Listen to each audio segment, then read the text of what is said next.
L'Iran a mis la fin de la guerre à ses conditions. Le détroit d'Ormuz vient d'être réouvert jusqu'à la fin du cessez-le-feu. Donc c'est Araghchi qui vient de le déclarer.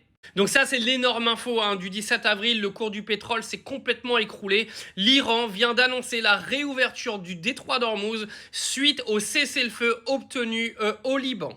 Vous savez que dans les premières négociations de départ, il y avait eu un cessez-le-feu qui avait été complètement pas respecté par Israël, qui avait tué encore des centaines de Libanais après l'annonce du cessez-le-feu, et Netanyahou et Trump étaient venus expliquer que le Liban ne faisait pas partie du cessez-le-feu, ce qui a démenti complètement l'Iran et le Pakistan en disant que la sécurité au Liban et un cessez-le-feu au Liban en faisaient partie. L'Iran avait donc décidé de ne pas réouvrir le détroit d'Ormuz. Les Américains avaient décidé de faire un blocage gruyère dans lequel des bateaux iraniens sont passés, des bateaux chinois, etc. Je ne vais pas vous refaire l'histoire.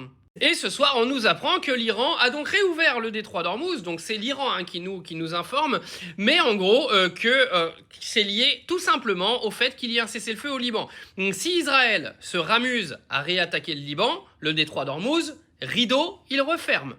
Tout va se faire aux conditions iraniennes. Les négociations de fin de guerre se feront aux conditions iraniennes. Trump viendra vous dire que oui, regardez, j'ai obtenu ce que je voulais. T'as rien obtenu, mon gars. T'as donné le contrôle du détroit d'Ormuz dans les mains de l'Iran. Alors qu'avant la guerre, il n'y avait pas de problème au détroit d'Ormuz. C'est-à-dire que là, maintenant, c'est l'Iran qui va décider, j'ouvre ou je ferme le robinet en fonction de ce que vous allez faire.